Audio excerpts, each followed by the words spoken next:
E aí a estrutura do curso, né? A estrutura do curso, vou falar rapidamente, para a gente não alongar muito. Mas a gente tem, são 6 disciplinas, né? A gente tem fundamentos da medicina chinesa, a gente tem, só um minutinho, diagnóstico na medicina chinesa, a gente tem terapias e tratamentos, a gente tem um sistema de canais da medicina chinesa, a gente tem tópicos especiais na medicina chinesa 1 e tópicos especiais na medicina chinesa 2. Em cada uma dessas disciplinas, a gente tem módulos específicos, né? Então, no primeiro de fundamentos, a gente começa com uma introdução ao pensamento chinês e à teoria básica da medicina chinesa. Aí a gente tem um segundo módulo de 5 movimentos e o Qigong. 5 movimentos é uma teoria básica, né, da medicina chinesa, os 5 elementos. E o Qigong é essa prática corporal chinesa, né, as bases dessa prática corporal. Aí, órgãos e vísceras e auriculoterapia, né? Então, a teoria básica mesmo da medicina chinesa nesses 4 encontros. Aí, aqui, por exemplo, é uma prática com o professor José Bezerril, que inclusive ele é doutor em antropologia, com estudo nas práticas, no taoísmo mesmo. Ele estudou o taoísmo, né? Também é acupunturista. E ele é professor de práticas corporais. E aqui ele está fazendo uma demonstração com um dos nossos alunos de uma prática que chama Wushu. É uma prática de Qigong em parceria. Então, ele está ensinando. A gente está, inclusive, aqui, nessa prática, a gente fez no Parque Flamboyant. Foi uma manhã que a gente fez lá.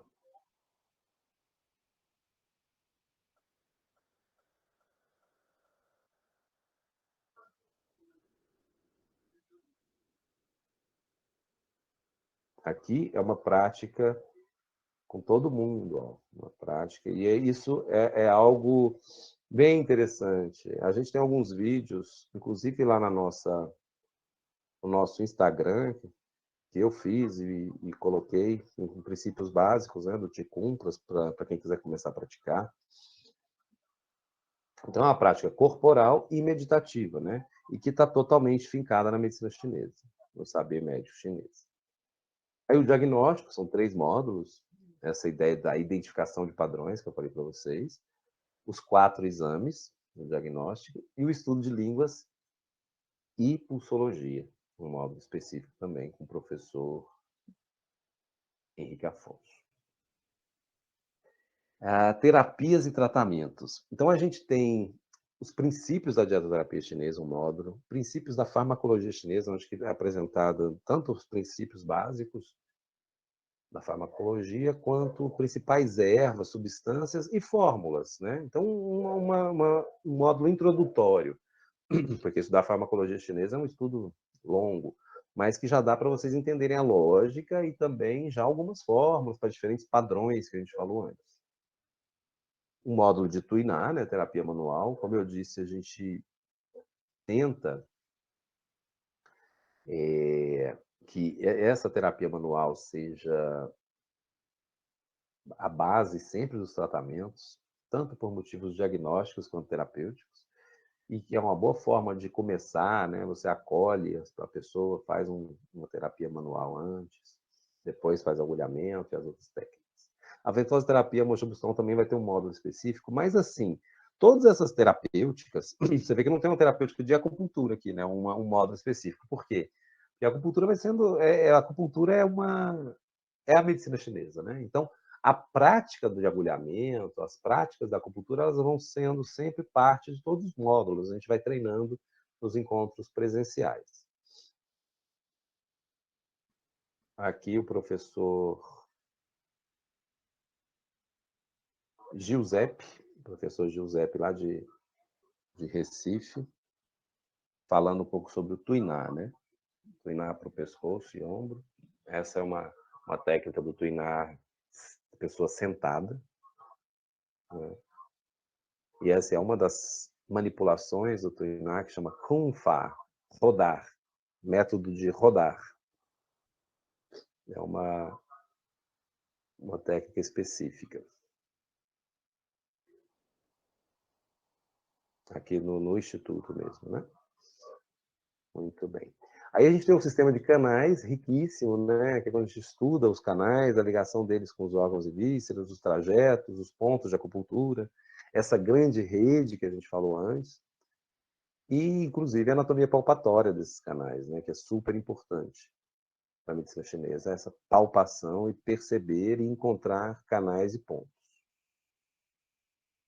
Aí os tópicos especiais da medicina chinesa. Então a gente tem alguns tópicos que são módulos específicos para aprofundar, né, no eletrodiagnóstico, na eletrocultura, manejo da dor com a medicina chinesa, estética na medicina chinesa.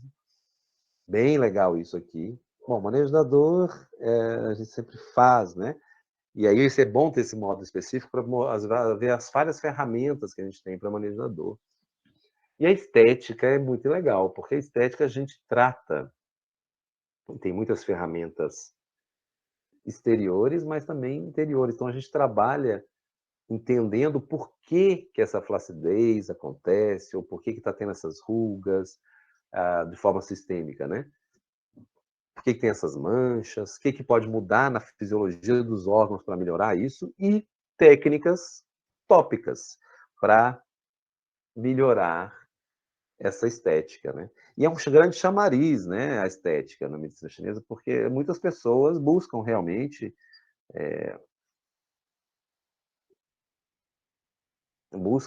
a estética, e aí descobrem, na verdade, vem por isso, mas aí descobre que recebe um tratamento que ela está dormindo melhor, que ela está funcionando melhor, que ela está mais plena na vida, recebendo um tratamento estético. Porque, na verdade, a gente trabalha também o organismo todo sempre, né? Ainda que faça técnicas tópicas. Aí a gente tem a visão, um módulo específico sobre a psicologia na medicina chinesa, pediatria, que inclusive sou eu que dou pediatria, né? Uma das minhas especialidades, assim, cuidar de bebês e crianças com a medicina chinesa.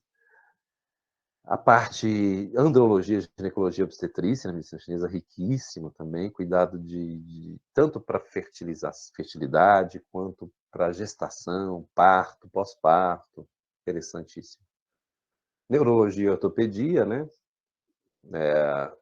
É muito próximo do manejo da dor, mas aí tem uma coisa específica aqui, que é tratamento realmente de acometimentos, de sequelas, né, sequelas neurológicas, diagnósticos ortopédicos específicos. E o último módulo é de atualizações da medicina chinesa. A gente também vai falar do papel da medicina chinesa na oncologia, né? Principalmente esse suporte a pacientes em tratamento oncológico, e outras atualizações que aí depende, né? Agora mesmo, uma coisa importante seria atualizações também de Covid e tal. E a gente sempre fala, isso a gente está sempre falando, né? E tem muito material já, muita pesquisa, né? Com plantas, ervas, com a medicina chinesa, o uso da medicina chinesa na prevenção e no tratamento. Aqui é o professor Betinho, Alberto Cantídio. O Betinho, ele é muito amigo meu, assim, ele morou 5 anos na China, e ele foi pupilo de um grande médico chinês, que desenvolveu uma técnica que chama Xin Nao Kai Chao, despertar a consciência, abrir os canais, é muito usado para sequelas neurológicas. Aí tem técnicas específicas. E aqui ele está falando sobre ortopedia, né? Ele que dá esse módulo de neurologia e ortopedia. Inclusive, nesse módulo, ele pediu para o pessoal ir todo de bermuda, porque é um módulo muito prático e trata uns aos outros, né? Como muitos módulos desse final aqui são. Aqui na pediatria, a gente usa muito massagens, o tuiná pediátrico, né? Então, olha que fofura. Eu tô com um bebezinho aqui, minúsculo isso aqui. Ele tava com 1 mês, esse bebê.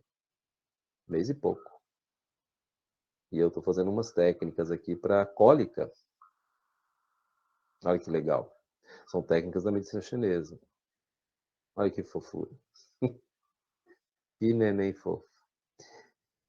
E estão lá fazendo tratamento, ensinando os pais também. Então, estou falando, ó, façam isso aqui em casa. Por isso, esse vídeo foi gravado pelos pais. Os pais que gravaram e me enviaram, eles gravaram para poder replicar em casa, né? Algumas técnicas. Muito fofo, né? E alguns parceiros nossos, informação. E assim é, pessoal. Essa seria a nossa apresentação. Aí eu vou abrir um pouquinho para perguntas agora e já estou com a minha roleta pronta aqui também para o sorteio. Então, eu vou voltar aqui. Quero ver vocês. E aí? Abra uma câmera aí para mim. Quero ver vocês. Quem puder, quem não tiver pelado, né? Óbvio. Muito bem. E aí, Ana, o que você achou, Ana? Conta aí para mim. Você acha... Era o que você esperava ou foi diferente? Não, foi mais do que eu esperava. Igual tratamento oncológico, eu não esperava que tratava. Eu achei interessante o do neuro também, porque foi uma das matérias que eu mais gostei na faculdade. Então foi além do que eu esperava. O que você vai ver é que, na verdade, a gente trata qualquer coisa, só que a gente muda, é um outro diagnóstico. E aí não é assim, trata qualquer coisa, mas trata qualquer pessoa com qualquer diagnóstico. Ou de forma complementar à medicina, como é o caso na oncologia, né? Então, está com tratamento oncológico, a gente vai diminuindo esses sintomas adversos, né? Essa, esses efeitos colaterais, e de forma complementar. E a gente tem também muitos tratamentos que a gente faz de forma protagonista mesmo. Então, eu, por exemplo, né, meus filhos, né, eu, minha mulher, praticamente nunca viram médico, assim, nunca foram ao hospital. Por quê? Porque a gente é contra? Não, porque a gente tem um sistema médico e a gente trata e consegue muitos resultados. Então, ou porque não chega a entrar em processos mais graves, porque a gente tem ferramentas para melhorar antes, né, da coisa ficar grave, ou estando com alguma coisa também mais forte, a gente também tem terapêuticas e aí acaba que não vai. Eu tenho um exemplo, a gente começou a pandemia ano passado, né? E a hora que começou, a minha mulher começou a ter, na semana, ela começou a ter dores fortíssimas, renais, ela estava com pedra nos rins. E é aquela história, ai meu Deus, não vamos para o hospital, não sei o quê, vamos.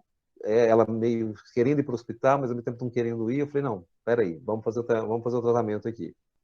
A gente fez uma sessão de acupuntura e entrou com algumas ervas e ela nunca mais, ou seja, isso foi nos primeiros dias da pandemia, ela nunca mais teve a dor, uma dor de pedra. Então, o que aconteceu? A gente conseguiu gerar um relaxamento do trato e conseguiu que a pedra fosse expelida e conseguiu sem dor, melhorou em seguida, né?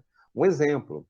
Tem vários outros. Eu consigo um exemplo mais grave, sequelas neurológicas, sequela de AVC, né? Hemiplegia, com espasmos, com falta de movimento, algumas técnicas que a gente desperta de novo, né? Então traz fluxo de novo para o braço. Quanto antes a gente começa com essas técnicas, mais rápido é e mais resultado tem, obviamente. Isso também é para a fisioterapia, né? Mas coisas assim que realmente. Outro caso, até contei no sábado passado, um caso que eu presenciei, a pessoa tendo um AVC, né? E a gente usou técnicas da medicina chinesa para serem usadas em emergências e a pessoa ficou completamente recuperada depois. Ela não teve nenhuma sequela do AVC. E isso aconteceu um episódio muito interessante, porque eu tenho 30 pessoas de prova, de testemunha, porque eu estava dando aula, e um dos alunos, um dos presentes, na verdade nem era aluno, mas ele, um senhor já, ele teve esse episódio. Então as pessoas apavoraram, né? Eu também naquele momento já mandei ligar para o SAMU e comecei a fazer as técnicas.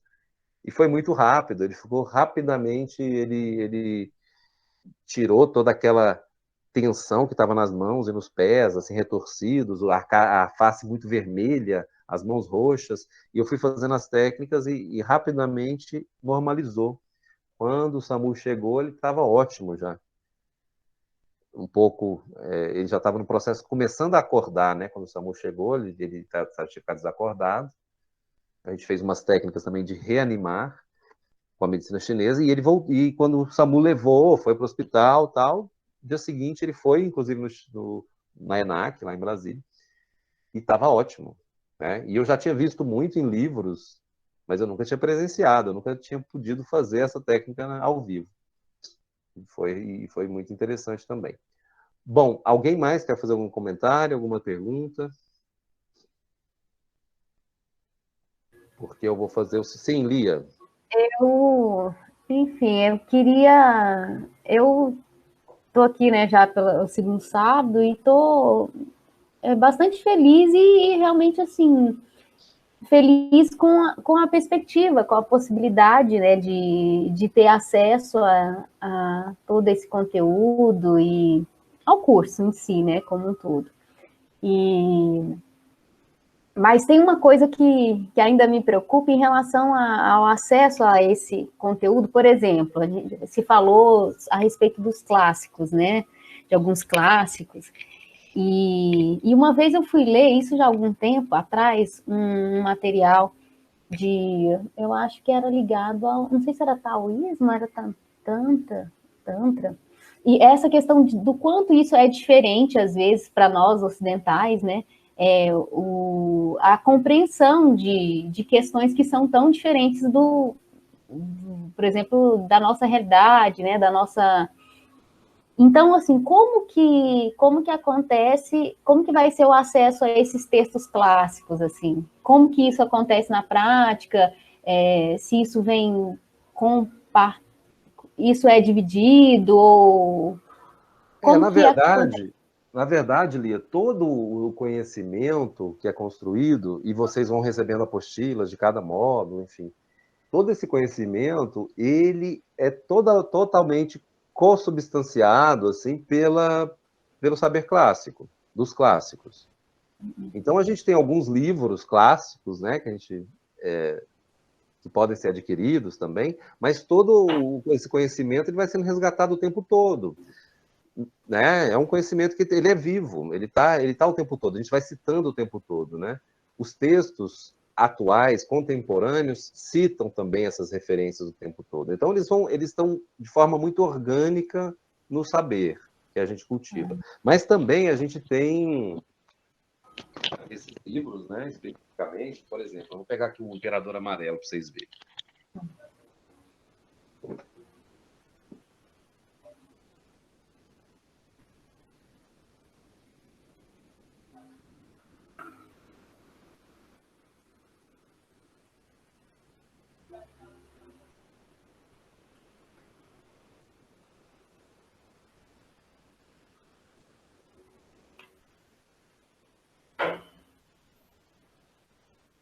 Aqui, ó.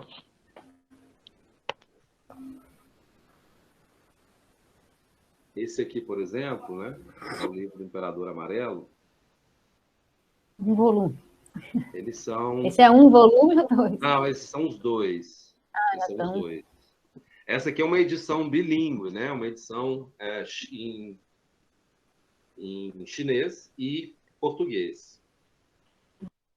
Então,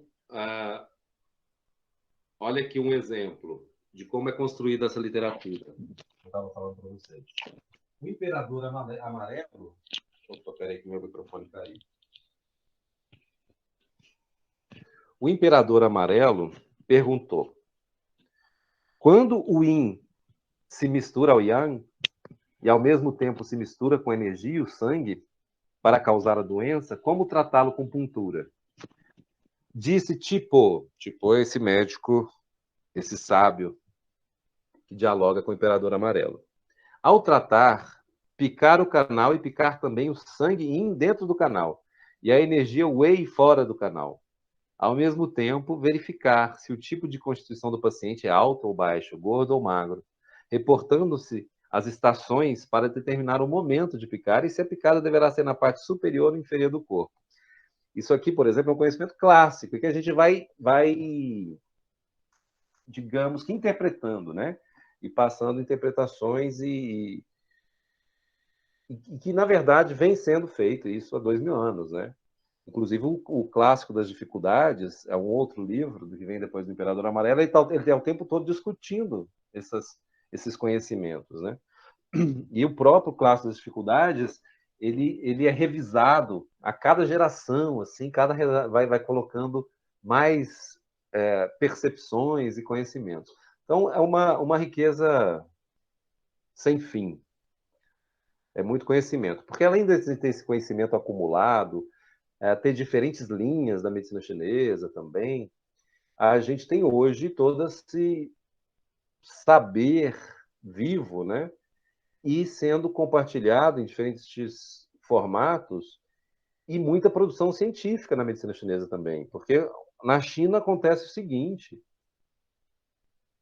são milhões de pessoas sendo tratadas diariamente com medicina chinesa em hospitais, mas milhões.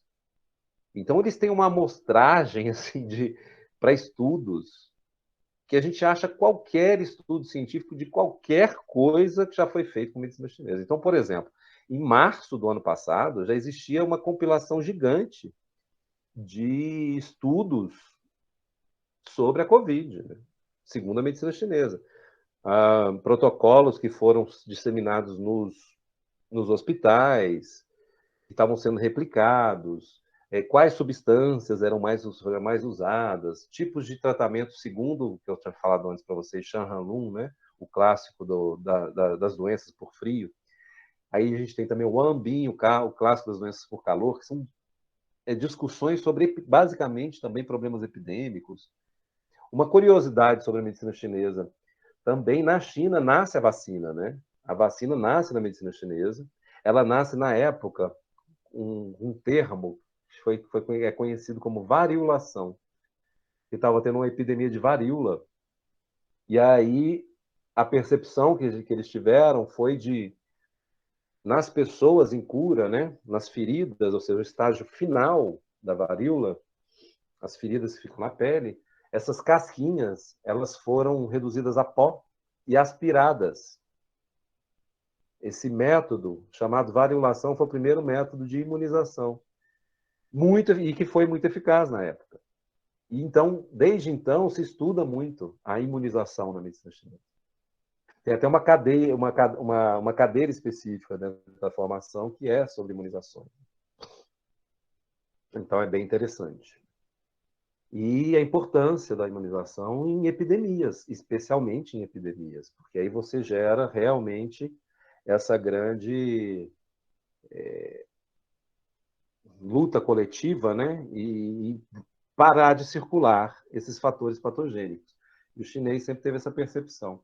Interessante que eles sempre usaram, a gente sempre via a questão das máscaras, né?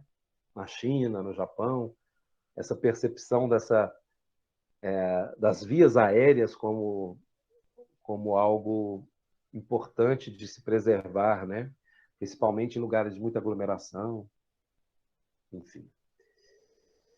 Mais alguma coisa? É tudo muito rico e muito apaixonante. E vocês verão como esse conhecimento também filosófico, ele está o tempo todo emaranhado nessas teorias, né? E a medicina chinesa, ela vai sendo construída por essa comunhão mesmo, de um saber prático, muito pragmático. O chinês é muito prático, muito pragmático, assim, ele é muito do mundo, muito imanente, né? Mas por uma percepção sobre o funcionamento da natureza também muito, uma abstração, né, sobre como funciona a natureza também muito rica. Então daí nasce essa ciência que não é à toa que está viva, né? Não é à toa que é uma ciência de 3.000 anos que está vivíssima, sendo hoje espalhada no globo todo.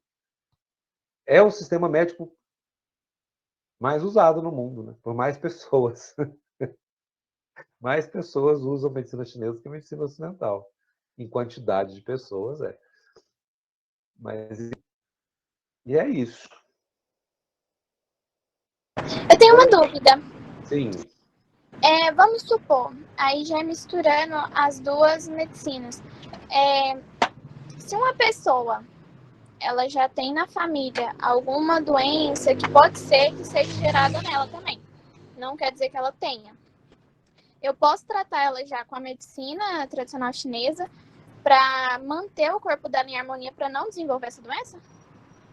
Sim, Ana. E, de fato, um dos conceitos muito importantes da medicina chinesa é o conceito de genética, né? O conceito de herança, a gente chama de herança pré-natal, né? Na medicina chinesa.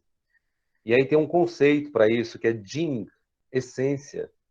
O chinês fala de essência há milênios, desde o Imperador Amarelo, que se fala sobre essência, né? Como uma substância fundamental do organismo, e que ela é passada dos pais para os filhos, né? E a questão do Jing, da essência, é que ela, além de definir, né, os traços, ser uma substância considerada também pluripotencial, de poder se transformar em todos os tecidos. Então, tem uma questão de gene, de informação genética, mas também de medula óssea, que é associado. A medula óssea, o nome que ela recebe na medicina chinesa é Jing. Eles já descreviam isso, inclusive tem uma descrição sobre Jing que fala, olha, é a substância mais profunda que a gente tem, é a substância, um conceito próximo de pluripotencial, e ela está tão escondida no corpo, tão escondida que ela está dentro dos ossos, nas descrições clássicas. E aí, o que acontece? A gente fala de tendência de padrões, justamente pelas informações que vêm dos pais. Então, há uma tendência a determinados padrões quando há uma tendência familiar. Não quer dizer que vai se consolidar, porque aí entra também o papel do Jing pós-natal, que é a essência que vai sendo produzida com o que a gente come, como a gente respira, saúde emocional, a lida com a vida. Então, a combinação do Jing pré-natal com o Jing pós-natal é o que dá o Jing total, né? E aí também isso vai definir a saúde específica de cada pessoa. Essa combinação desses dois fatores, né? O pré e o pós-natal.